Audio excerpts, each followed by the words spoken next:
오늘 사무엘상 17장 24절에서 49절 말씀을 통해서 6월 전쟁 시리즈 두 번째로서 우리를 압도하는 대적 앞에서라는 제목으로 말씀을 나누었으면 합니다. 어렸을 때 우리가 골리앗에 대한 설교를 안 들어본 분은 없을 거예요. 다윗과 골리앗의 얘기를 하면서 어떤 분은 그런 얘기를 합니다. 다윗이 매끄러운 돌 5개를 주웠다고 하는데 그 5개 돌 중에서 뭐 설교하신 분에 부흥에 설교하신 분 중에 있어요. 어떤 분은 이것은 사랑의 첫 번째 돌은 그것이고, 또 하나는 믿음의 돌이고, 하나는 뭐 소망의 돌이고, 하나는 용기의 돌이라고 얘기하고, 또 뭐 하나는 뭐 무슨 돌이라고 얘기합니다. 그러면서 그 돌을 가지고 싸워 이겼다라고 얘기하는데, 어떤 분은 그렇게 얘기를 하죠. 그러면 그 돌 중에 그 골리앗을 맞힌 돌은 뭐냐? 사실은 이거는 너무 지나친 명예죠. 근데 사실은 우리가 이렇게 설교를 너무 많이 듣다 보니까 사실 매너리즘에 빠지고 어떤 때는 좀 간과하는 부분들이 있습니다. 어떤 것이었을까요? 저는 그것이 좀 우리가 좀 생각해 봐야 될 것이 아닐까 생각이 듭니다. 골리앗은 정말 있었던 인물일까라는 생각을 해봅니다. 아니, 그 사람 자체는 있었겠지만 그만큼 거대하다라고 얘기를 했는데, 사실 지금 감이 잘 안 오실 거예요. 골리앗이 어느 정도 키나 되는지 혹시 아시는 분 계십니까? 얼마나 그 키가 큰지 아세요, 혹시? 2m 초과. 네, 제가 하나를 좀 보여드릴게요. 이게 이제 개역개정판에 저희가 읽진 않았지만 4절에서 5절에서 7절 사이입니다. 블레셋 징에 싸움을 도두는 자가 왔는데 쭉 읽다가 그의 키는 6규빗 한 뼘이라고 되어 있죠. 그죠? 근데 여기 현대인의 성경 정확하게 아닐 수 있는데, 자, 뭐라고 되어 있나요? 거의 3m나 되는 사람이었더라. 그러니까 이게 이렇게 돼. 64, 24 정도가 될 거예요. 아마 그렇게 되고, 이제 되게 되는데, 또 머리에는 노트를 입고 몸에 기름하고 있고, 갑옷의 무게가 몇이요? 노 5,000세겔이라고 되어 있습니다. 근데 노갑옷이 몇 킬로예요? 57킬로예요. 그리고 쭉 내려가다가 7절에서 배틀채 같고 창날은 철 600세겔이며 방패된 자가 앞서 행하더라 라고 되어 있습니다. 자, 얼만큼요? 창날이 쇠 무게가 약 7kg예요. 7kg. 그죠? 그러면 이 갑옷하고 이 방패도 얼마만한 무게일지 상상이 가죠. 최소한 57kg까지 녹갑옷은 정도의 무게는 아니더라도 한 4, 50kg는 좁히되지 않았을까 생각이 듭니다. 그럼 한번 질문을 던져보죠. 3m 되는 거인 보신 적 있으십니까? 그죠? 우리나라에 기껏 켜봤다 뭐 2m, 10, 2m, 20 될까 말까요? 자, 그런데 그런 것을 보게 되면 야, 이건 속된 표현으로 좀 뻥이다 라고 생각이 되어질 수 있습니다. 그럴 수 있어요. 그런데 제가 이 순서를 조금 다르게 했었지만, 이 사람이 몇 년 전에 죽긴 했지만 우크라이나에 살던 사람입니다. 레오니드 스타드니크라는 사람인데 키가 몇인지 혹시 아시겠어요? 몸무게는 200kg입니다. 네. 키가 2m 58로 공식 되어졌습니다.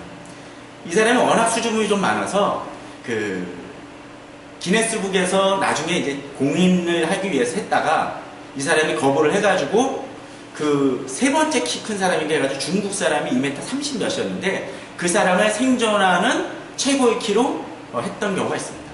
자, 그러면 사진이라든가 그런 기록이 남아있는 상태 속에서 제일 키 큰 사람은 누구였을까요? 바로 이 사람입니다. 그냥 봐도 크죠? 이 사람이 로버트 워들로라는 사람인데 1918년에 태어났다고 되어 있고 22살에 죽었습니다. 그리고 키가 무려 2m 72 그런 키죠. 그래서 이 사람이 그 당시 뭐 동네에서는 아주 신사로 불렸던 사람이라고, 아주 점잖은 사람이라고 얘기를 하죠. 실제로 이것을 보게 된다면 어떡할까요? 과연 골리앗 같은 존재가 불가능하지는 않았을 거라는 추정을 해요. 특별히 앞서 나왔던 이 사람 같은 경우는 나이가 젊었음에도 불구하고 계속 키가 크고 있었다라고 얘기를 합니다. 이 사람이 보게 되면은 손바닥 길이가 32.4였대요. 엄청나죠? 5살 때 5살입니다. 뭐 우리나라 나이 따지면 뭐 6세나 7세 됐겠죠. 키가 163이었어요. 몸무게가 48. 그리고 16세 때 이미 2m 40에 몸무게 170kg. 자, 이걸 보면 어떨까요? 블레셋이라는 그 장수가 불가능한 것은 아니었을 거라는 추정이 가능합니다. 어떤 사람은 또 기독교에 대해서 반발하는 사람도 그런 사람도 있더라고요. 봐라! 세계적으로 기록이 기껏해야 2m 70이다. 그러니까 3m 안 존재하더라고 또 억지로 우기는 사람들도 있기는 해요. 실제로 이에 대한 그 기록이 그 제주도에 가면 기네스 박물관, 뭐 믿거나 말거나 그런 박물관인데 거기에 실제로 이 그 모형 마네킹이 존재한다고 합니다. 아까 그 키 큰 사람이 2m 70. 그러니까 제주도에 가서 그 테디 박물관이라고 했죠. 테디베어 박물관 그 옆에 있으니까 구경 가시면 한번 가보시면 좋을 것 같아요. 저는 가봤다가 아마 그냥 어렴풋이 지나갔던 것 같아요. 자, 그런 어떤 커다란 장수가 떡하고 자리 잡고 더더군다나 갑옷이 57kg고 또 옆에 그 방패가 워낙 크니까 옆에 있는 그 하수가 그 장패를 들고 있고 배틀체라 그랬어요. 그러니까 거의 무슨 뭐 엄청난 두께의 그 파이프 같은 거를 들고 있는 그런 장수를 만나면 거의 공포 수준일 겁니다. 지금 누구죠? 그 최홍만 같은 사람만 딱 써도 공포스러운데 그런 사람이면 엄청난 것이죠. 그런 사람들 앞에서 지금 이스라엘 백성들은 오랜 동안 떨고 있습니다. 나와서 한번 붙어라! 라고 이야기하는데도 떨고 있습니다. 우리의 삶에 있어서도 혹시나 그런 문제들은 있지는 않습니까? 내가 도저히 감당하기 힘들 정도로 나를 너무나 압도해서 뭔가 명함도 꺼내기 힘들 정도로 어려운 문제, 그런 문제들이 나를 기죽이고 힘들게 하고 억누르고 있는 경우들이 많이 있습니다. 어떤 사람은 경제적인 문제로 그럴 수도 있습니다. 어떤 사람은 건강의 문제로 그럴 수도 있습니다. 어떤 사람은 변하지 않는 우리 사회 문제로 그럴 수도 있습니다.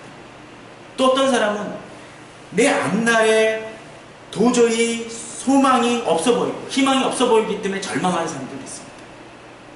이 시대 젊은이들이 어떻게 보면 자기 삶을 위해서 그냥 자기가 지금 즐기는 데 돈을 많이 쓰는 이유가 뭐겠습니까? 미래에 대한 소망이 없기 때문에 그런 것 아니에요. 얼마 전에 저희 집 근처에 제가 한번 얘기를 드린 적이 있지만 음식점의 점원으로 일하는 사람들이 두 사람이 얘기하는 걸 들은 적이 있습니다. 일하러 와가지고 차를 세우고 딱 들어오니까 그 선배가 그렇게 얘기를 합니다. 야, 너 또 차 바꿨어?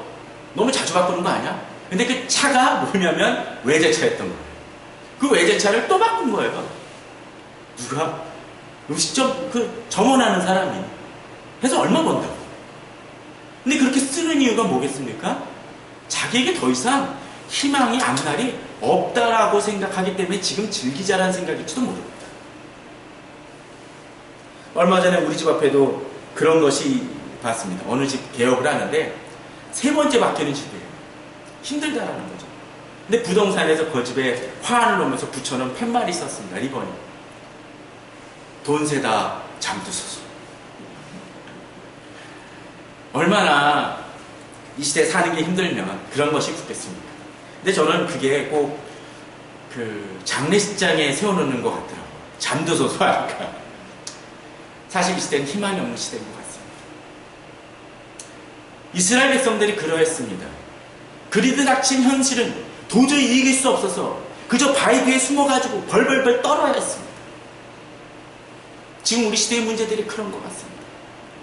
그런데 사실 이 블레셋과의 그 전투를 생각을 해보면, 그들이 대항하고 있는 전투를 생각을 해보면 사실 이들은 한 가지 아픈 과거가 있습니다. 그건 뭘까요?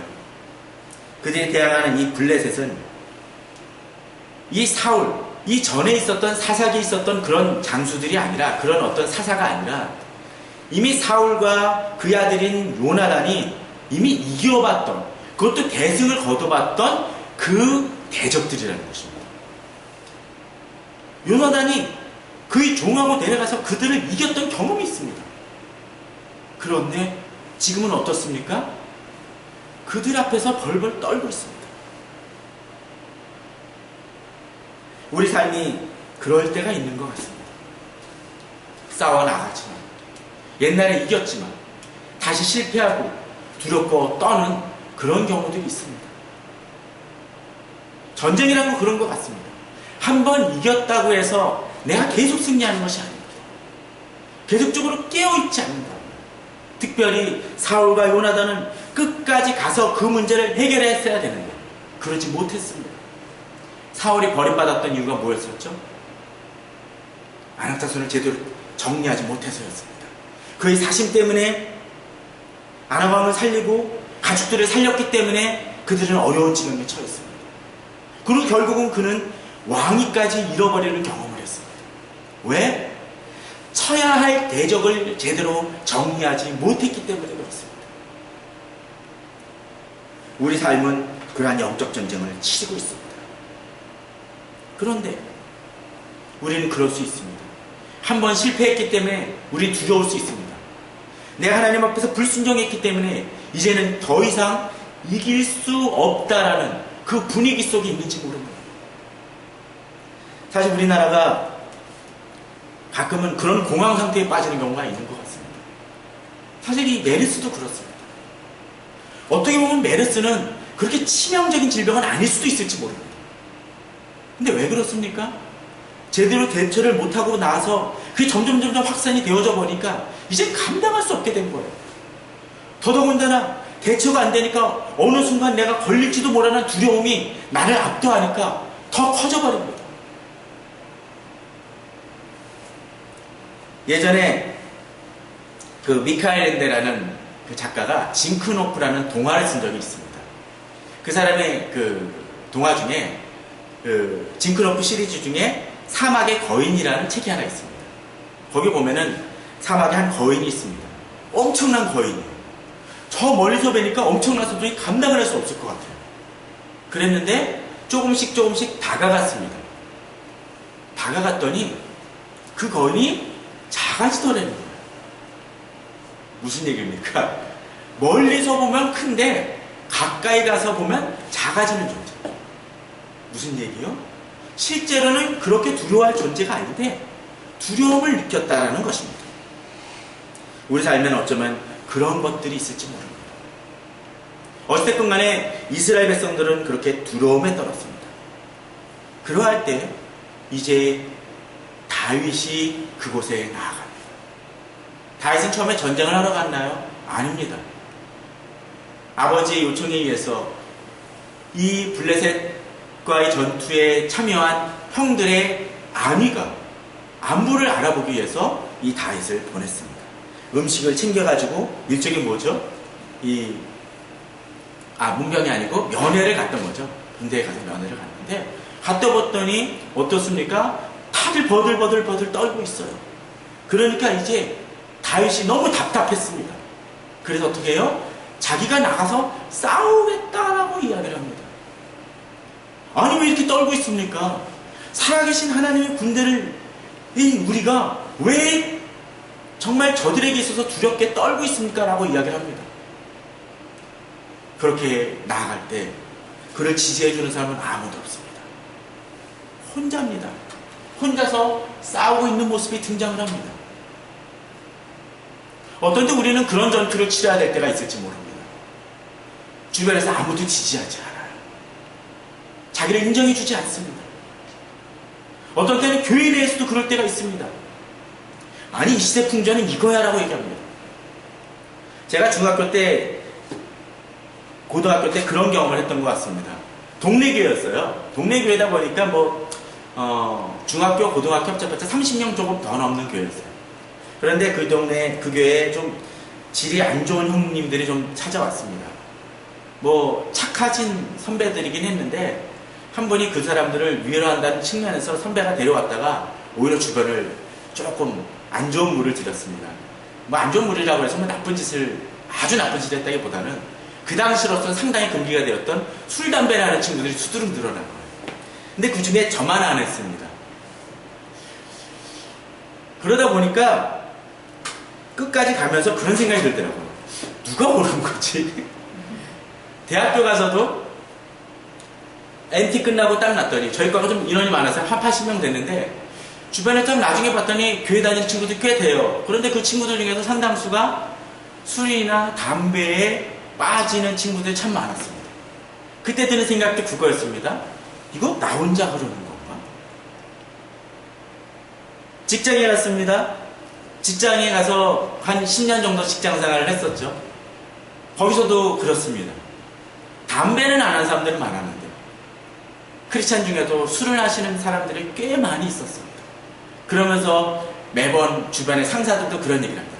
나도 아버지가 장로고 어머니가 권사인데 다 하셔. 너도 해. 그거 거절하는 것이 장난이 아니었어요. 물론 술, 담배가 구원을 받느냐 안 받느냐, 신앙이 꼭 좋으냐 나쁘냐의 기준은 될 수는 없습니다. 그건 명확합니다. 그러나 그럼에도 불구하고 내 자신이 신앙생활을 해나가면서 옳지 않은 기준들을 전달하는 그 모습들 속에서, 심지어는 크리스찬들 속에서도 청년들 속에서도 요새는 혼전동거라든가 그런 모습들이 확 퍼져가는 그 상황 속에서 하나님의 기준을 지켜나가는 내 자신이 오히려 이상한 사람처럼 비춰질 수 있습니다. 마치 외눈박이 원숭이들이 잔뜩 단 섬에서 두 눈 가진 원숭이가 이상한 것처럼. 그러면 어떻게 해야 되나요? 아마도 세상은 이 얘기를 할 겁니다. 네 눈 빼버려라. 그것이 옳습니까? 아닙니다. 교회가 모두 다 대형화되어지고 그저 성장하는, 그저 그냥 성장 제일주의로 나의 교회를 채우기 위해서는 그냥 교회를 이동하는 것도 방법을 택하는 모습이라 할지라도 하나님 보시기에 어떠한지 우리는 고민해 봐야 됩니다. 이스라엘 백성들 앞에서, 벌벌던 이스라엘 백성들 앞에서 다윗은 이야기합니다. 살아계신 하나님의 군대임을 다시 그들에게 명확히 합니다. 그런데 문제는 그것입니다. 내가 그렇게 외쳤다고 해서 주변 사람들이 맞아, 내가 잘못 생각했어, 갑자기 무릎 꿇고 회개하느냐? 아니라는 것이죠. 오늘 첫 번째로서 그렇게 강하게 얘기하는 한 사람이 있습니다. 누굽니까? 오늘 28절에 나오는 엘리압입니다. 누굽니까? 큰 형입니다. 큰 형 엘리압이 다윗이 사람들이 하는 말을 들은지라. 그가 다윗에게 노를 바라여 이르되 내가 어찌 이리로 내려왔느냐? 들에 있는 양들을 누구에게 맡겼느냐? 나는 내 교만과 내 마음을 완악함을 하노니 내가 전쟁을 구경하러 왔도다. 자, 큰형과 막내인 이 다윗을 생각해 보십시오. 나이 차가 몇이었을까요? 최소 7살이죠. 제가 아는 어느 집도 그렇더라고요. 그 집도 아들, 딸들이 많아요. 그러다 보니까 막내인과 형 사이에는 거의 그런 수준이 나더라고요. 제가 어느 분한테 얘기를 들었는데 그 사위를 봤는데 그 형님이 거의 제 나이 또래래요. 그러니까 어떻게 되겠습니까? 아버님 일찍 돌아가셨으니까 이 형이 아버지. 그러니까 예를 들면 뭐 제사 문제라든가 그런 게 되게 되면 이 사위가 교회를 다님에도 불구하고 아무 말도 못하는 거예요. 지금 다윗과 엘리압이 그런 위치일 수 있습니다. 더더군다나 다른 사람도 아니고 친구도 아니고 형이 얘기를 합니다. 근데 형은 뭐라고 얘기를 하나요? 첫 번째로서 노를 바를 때 내가 어찌하여 이리로 내려왔느냐? 뭡니까? 너 이스라엘 위치에 있어? 너 딴짓하고 있구나. 두 번째도 마찬가지죠. 할 일을 하고 있느냐라는 거예요. 너 들에 있는 양들 누구에 맡겼냐라는 것이죠. 우리가 교회를 열심히 하면 그런 사람들 있죠. 적당히 해. 네가 그렇게 신앙생활 한다고 누가 주위에서 알아줘? 근데 누가 그런 얘기해? 친구가 하는 경우들이 있어요. 가족이 하는 경우들이 있습니다. 그리고 뭐라 그러나요? 나는 내 교만과 내 마음의 완악함을 압니다. 형이니까 동생에 대해서 가장 잘 알 수 있잖아요. 야, 내가 어려서 손 더 받잖냐. 네 수준에 그거 한다고? 말이 안 돼. 그리고 뭐라고 얘기합니까? 너 교만해서 그런 거야. 누가?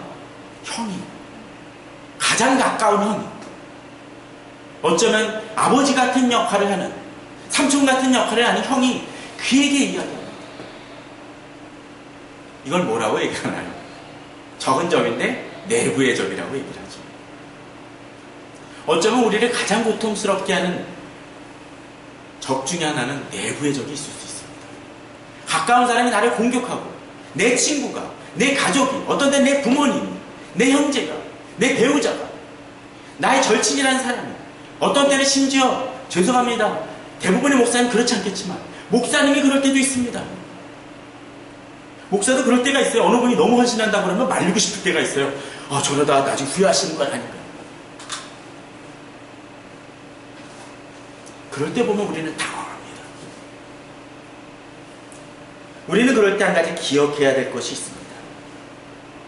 첫 번째로서 엘리압의 적은 다윗이 아니라는 것입니다. 엘리압은 깨달아야 됩니다. 지금 그가 비난하고 공격해야 될 대상은 누굽니까? 골리앗입니다. 블레셋입니다. 그런데 화살을 누구에게 돌려요? 다른 데 돌립니다. 저는 한국교회가 개혁되어야 된다고 믿습니다. 그건 당연한 일입니다. 그러나 그럼에도 불구하고 한 가지 우리가 간과하고 있는 것 중에 하나가, 한국교회의 잘못을 가장 많이 드러내는 사람 중에 하나가 누구냐면 교회 내부인 것 같아요. 바로 잡혀야 되지만 그건 어쩌면 내부적으로 해결해야 될 문제일지 모릅니다. 물론 그분들을 감싸고 변호하고 이해해줘야 돼, 그런 얘기를 하라는 것이 아니라 까발리고 다니는 건 아니라는 거예요. 심지어는 교회 내 싸움조차도 인터넷에 올리는 분들이 있습니다. 같은 교회끼리. 아닙니다. 그분은 적이 아닙니다. 내가 품어야 될 대상이고, 어쩌면 그분이 회개하도록 기도해야 될 분입니다. 제가 가끔 그런 얘기를 합니다. 제가 청년부 때 겪었던 일, 저는 청년부 때 엘더 역할이나 그런 것들을 많이 하다 보니까 상담을 참 많이 했습니다. 어쩌면 목회자 되기 전에 그 훈련을 그때 다 했던 것 같아요. 그때 겪었던 일 쓰게 되면 책 한 권 나온다는 농담으로 얘기를 합니다. 11년 정도가 됐습니다. 거기서. 그런데 그리고 이전에 있었던 교회에서도 겪었던 일을 쓰게 되면 또 책 한 권 나옵니다. 그래서 농담삼아 그런 얘기를 해요. 내가 그거 폭로하면 여러 사람 보낼 수 있어. 의도가 그겁니까? 아니에요. 저는 그분들을 죽일 의도가 없습니다. 왜? 그분들은 형제니까. 한 가족이기 때문에. 제가 그들을 비판하더라도 1대1로 만나서 그렇게 합니다. 왜?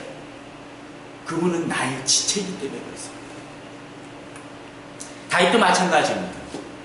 가끔 이렇게 주님 앞에서 헌신하는 사람들이 넘어지는 이유가 대적들에게 향했던 화살을 이제 엘리압에게 돌리기 때문입니다. 그러면 어떻게 됩니까? 여기서 짐 빼요. 권투 선수가 스파링은 중요하지만 스파링 하다가 다치면 누구 손해입니까? 내 손해예요. 우리는 그런 짓들을 갖고 합니다. 아닙니다. 우리가 대항해야 될 적은 누구? 골리앗이라는 것을 분명히 기억을 해야 됩니다.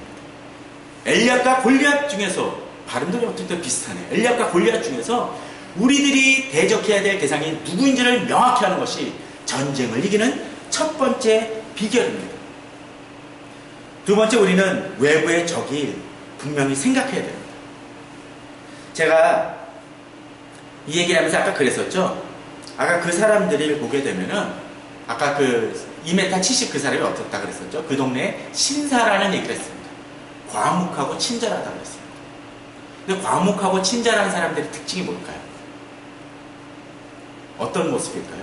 아까 우크라이나 사람도 성격 참 좋았다고 그랬어요. 뭘까요? 또 키 큰 사람에게서 많이 느껴지는 거. 굼뜨는 게 좀 있잖아요. 느리죠? 그죠? 그렇지 않나요? 물론 이제 운동선수 있지만 어느 정도 키 큰 사람은 괜찮지만 너무 키 큰 사람들 굼뜬 경우도 있습니다. 그래서 뭐라 그러나요? 그런 경우 거인병이라고 얘기하죠. 근데 이 사람들이 나중에 사진을 자세히 한번 살펴보십시오. 특징들이 하나 있습니다. 뭔지 아십니까? 지팡이 짚고 다니는 경우들이 많아요. 아까 제일 키 컸던 사람 몇 세에 죽었다 그랬죠? 22살이라고 했어요. 근데 지팡이 짚고 있는 모습이 등장합니다. 이 사람들이 젊었을 때는 어떤 때 수술을 받았던 경험이 있다고 합니다. 병으로 인해서.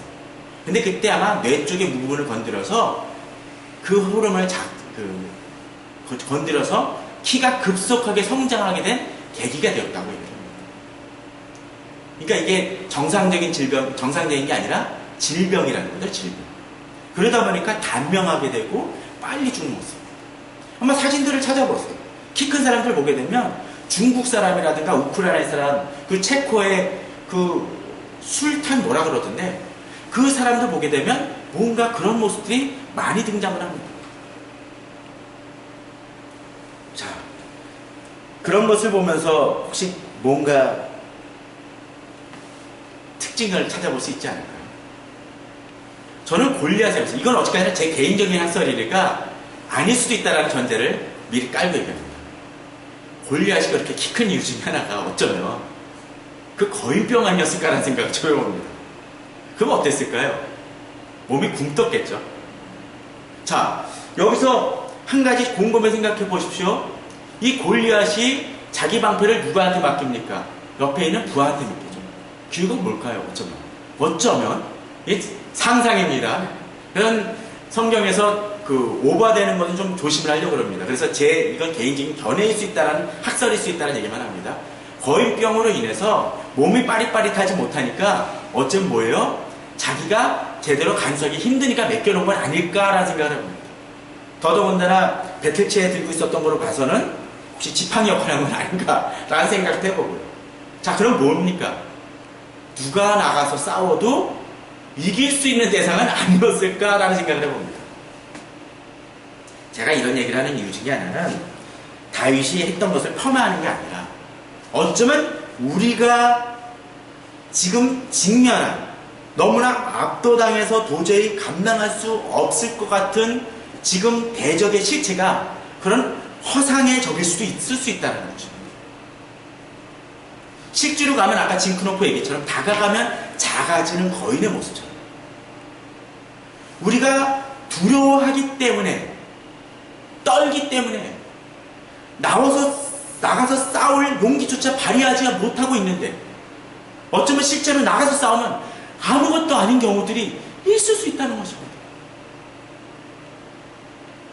예전에 그런 농담 있죠? 길 가다 보면은 요새는 그런 게 좀 돼. 개조심이라고 그 대문에 붙여져. 가지고 두려워가지고 어느 사람이 손님이 와가지고 떨고 있는데 치원장을 몰래 눌렀더니 주인이 와요. 들어보세요. 그랬더니 개 있다고 그러던데 네, 개가 너무 작아서요. 개 조심하시라고. 실체가 반대죠. 우리 삶에 지금 걱정하는 문제가 어떤 것인지 한번 생각해 보십시오.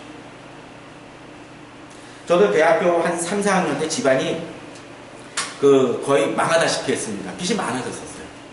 그때 저는 그런 생각을 했습니다. 나중에 졸업하고 나서도 빚더미 속에서 계속 살아가고 있는 것은 아닐까. 그 빚을 짊어져야 되는 건 아닐까. 근데 오히려 대학 졸업하고 나서 얼마 있다가 집을 사시게 된 경우가 있습니다.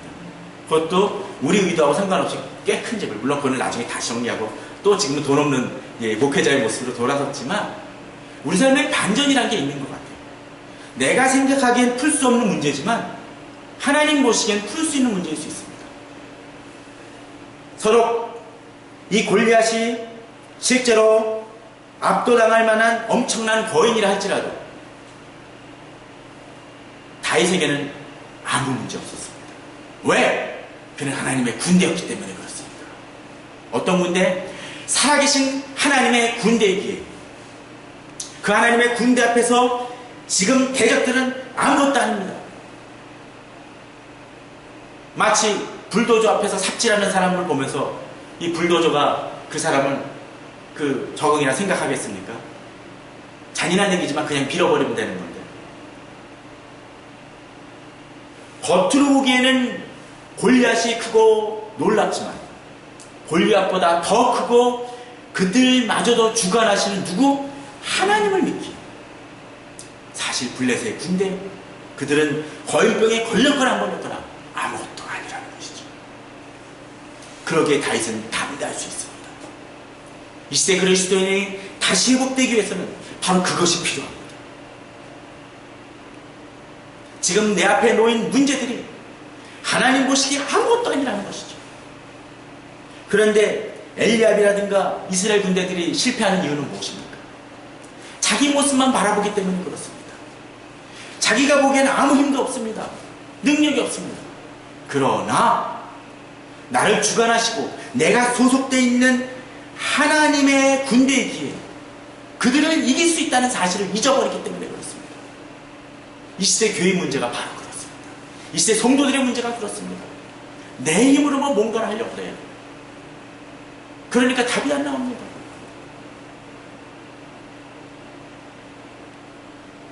제가 아는 어느 분의 얘기를 들은 적이 있습니다. 교회를 오랜 동안 섬기다가 여러 가지 어려움 때문에 나왔습니다. 어느 분. 그리고 얘기합니다. 어느 멘토 목사님한테 상담을 하러 갔어요.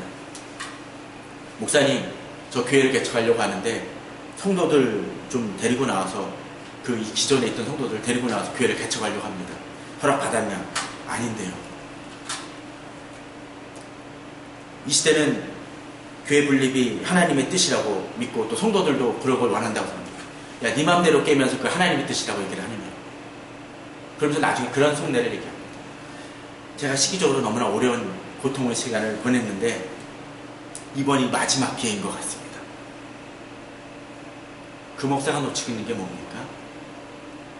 세상의 현실이 하나님의 인도보다도 더 크게 느껴지기 때문에 그렇습니다. 이 시대의 성도들에게 필요한 것은 하나님 앞에 다시 무릎 꿇으며 내가 어디 소속되어 있는지 그 정체성을 깨닫는 것입니다. 이제 그러한 다윗은 나아갑니다. 이제 사울이 부릅니다. 부르고 얘가 쪼매만하고 약해 보이니까 그럼에도 불구하고 담대하고 또 하나님에 대한 주권을 얘기하니까 그래도 사울도 하나님의 주권대로 살았던 사람이기에 이제 사울에게 맡깁니다. 그리고 어떻게 하나요? 이제 사울이 자기 군복을 다윗에게 입히고 노트구를 그의 머리에 씌우고 또 그에게 갑옷을 입히는 모습이 등장합니다. 자, 그런데 사울이 어떤 사람인지 혹시 기억나십니까? 처음 부름을 받았을 때 처음에 참 숫기가 없었던 사람입니다. 숨었더니 머리 하나 커가지고 숨어도 표가 나는 사람이라는 거예요. 꽤 장신이었어요. 그런데 다윗은 어떤 사람입니까? 소년이었고 작았던 것 같습니다.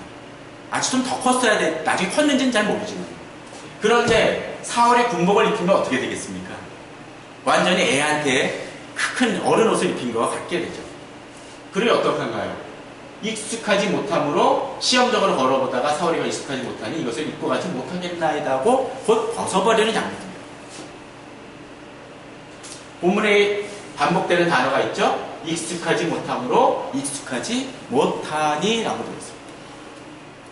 우리가 하나님과의 전쟁을 대적과의 전쟁을 치러나가기 위해서 우리가 분명히 우리 자신을 갖춰야 될 필요가 있습니다. 그죠? 그런데 갖춰올 때 우리가 한 가지 간과하는 것들이 있습니다. 이것이 갖추어지고 저것이 갖추어져야만 뭔가 할 수 있다라고 생각이 들어집니다. 교회를 시작하면서도 어떤 분들은 얘기를 합니다. 뭔가 다 갖춰야 된다고 생각이 들어요. 또 교회를 시작하면서도 어떤 주님의 일을 행하면서도 무언가 꼭 갖춰져야 된다고 생각을 합니다. 제가 이전 교회에서 주일학교를 맡을 때 정말 그 교회가 예산도 없었고 참 뜨겁긴 했었는데 그러다 보니까 주일학교에 없는 것들이 참 많았습니다. 그러면 처음에 선생님들하고 주일학교 얘기를 할 때 어떤 데 주일학교를 맡고 유치부도 맡았었는데 그때 선생님들 하는 얘기가 우리 뭐 없는데요 라는 얘기를 참 많이 했어요. 그럼 저는 그걸 풀 수 있는 방법들을 많이 찾아내곤 했습니다. 어떤 때는 솜사탕 기계가 조금 싸다는 이름 속에서 참 미련하게도 했죠. 분당에 그 미금이라는 그 당시 지하철역도 없었는데 거기까지 가가지고 한 몇만 원 더 싸게 하느라고 사오기도 하고 또 어떤 것들을 행하기 위해서 특수효과를 내기 위해서 여러 가지 스티폼이라는 걸 사가지고 막 장식도 합니다. 만들어내기도 했었어요. 없는 거를 뭐 10분의 1 가격으로 만들어내는 작업들을 참 많이 했습니다. 없다고 해서 못하는 게 아니라는 거예요. 뭔가 갖춰져야만 다 생각을 하는데 그건 아니라는 거죠. 옛날에 그 도슨 트로트맨이라고, 이렇게 우리나라에 그렇게 이미지가 별로 안 좋은데 뭐 선교단체의 그 대표를 맡으셨던 분이 2차 대전이 끝난 직후에 그 독일에 가가지고 그쪽 믿는 성도들한테 여러 가지 전도와 선교에 대한 강조를 얘기를 했습니다. 그랬더니 그분들이 그런 얘기를 하더래요. 전도와 선교를 얘기를 하니까 우리는 여러 군데를 돌아다닐 자동차도 없습니다. 뭐 요새식으로 하기에는 요새식으로 얘기를 할게요. 뭐 프로젝터도 없습니다. 찬양을 위한 이 키보드도 없습니다. 그런 얘기를 하시니까 그분이 하는 얘기가 그 얘기입니다. 예수님의 12제자에게도 프로젝트는 없었습니다. 예수님 12제자에게는 자전거도 없었습니다. 맞습니다. 정말로 필요한 것은 지금 내게 없는 것과 익숙하지 않은 것들이 취하는 게 중요한 게 아닌 것입니다. 저는 예전에 가끔 그런 실수를 해본 적이 있습니다. 이렇게 뭐 하다 보면 좋은 장비 써보라고 해가지고 익숙하지 않은 노트북 줬다가 프로젝터 연결하지 못해가지고 낭패 보면서 강의하는데 힘들었던 적 종종 있습니다. 그런 경험 해보신 적 있을지 모르겠어요. 이거는 예를 들면 윈도우 XP 쓰다가 윈도우 A 쓰려고 보면 막 헷갈리는 거예요. 낭패를 겪습니다. 어떤 버전이 높으니까 안 돌아가기도 해요. 다윗은 최고의 좋은 것이 아니라 익숙한 걸 택합니다. 어떤 거요? 다윗이 목동으로 하면서 사자와 곰을 잡았을 때 썼던 지팡이와 물맷돌을 가지고 나아갑니다. 단순합니다. 그러나 그럼에도 불구하고 하나님께서 그를 훈련시켰던 바로 그 작은 것을 가지고 도전해 나아갑니다. 우리에게 바로 그것이 필요합니다. 우리에게 그런 뜨거움이 필요합니다. 저는 청년 때 양육을 얘기를 했었고 제자훈련을 얘기를 했습니다. 일종의 작은 선교단체에서 이런 선교 훈련을 많이 받다 보니까 여러 가지 선교 시스템에 대해서 참 많이 얘기를 했었어요. 그래서 선교를 양육하기 위해서 뭐 필요하다고 생각이 들었는데, 그러다가 남서울교회에서 한 친구를 만났습니다. 이 친구는 양육받아본 경험이 없어요. 그런데도 불구하고 후배들을 많이 양육을 했습니다. 근데 그게 했던 게 뭐냐면 예전에 선배들한테 받았던 성경 공부 그냥 교재 하나 들고서는 후배들에게도 똑같이 가르치고 있습니다. 그는 체계적인 시스템을 가르쳐주지 못했을지 모르죠. 후배들에게 가장 뜨거운 예수 그리스도를 사랑하고 하나님께 기도하는 모습들을 가르쳐주는 그 모습을 그는 행했다라는 것입니다. 저는 우리 성도님들이 지금 내가 갖고 있는 것으로 출발하시기 바랍니다. 하나님은 그것으로 승리하게 하십니다. 오늘 마지막 구절에 보게 되면 뭐라고 되어 있나요?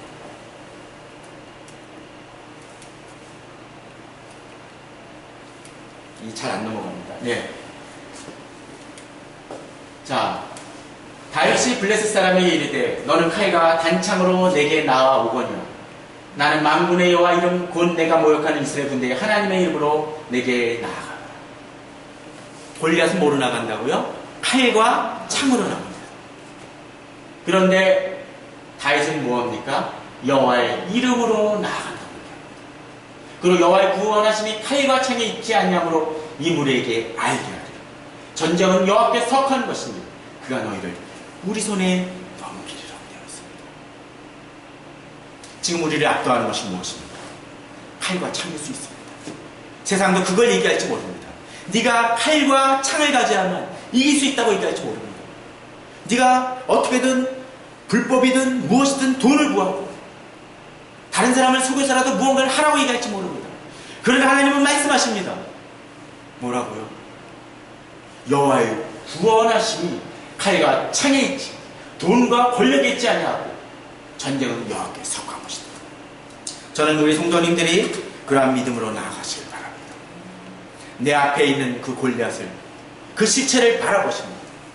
또 역시나 내 옆에 있는 동료들이, 믿음의 친구들이 내게 어떤 반발을 한다 할지라도, 또 나 혼자 있다 할지라도 주님이 나와 함께 계시다라면 나는 어떠한 대적이라도 이길 수 있음을 믿고 믿음으로 나아가 승리하시는 우리 성도님들 되시기를 주의 이름으로 축원합니다. 다 같이 기도하시겠습니다. 하나님 아버지 감사를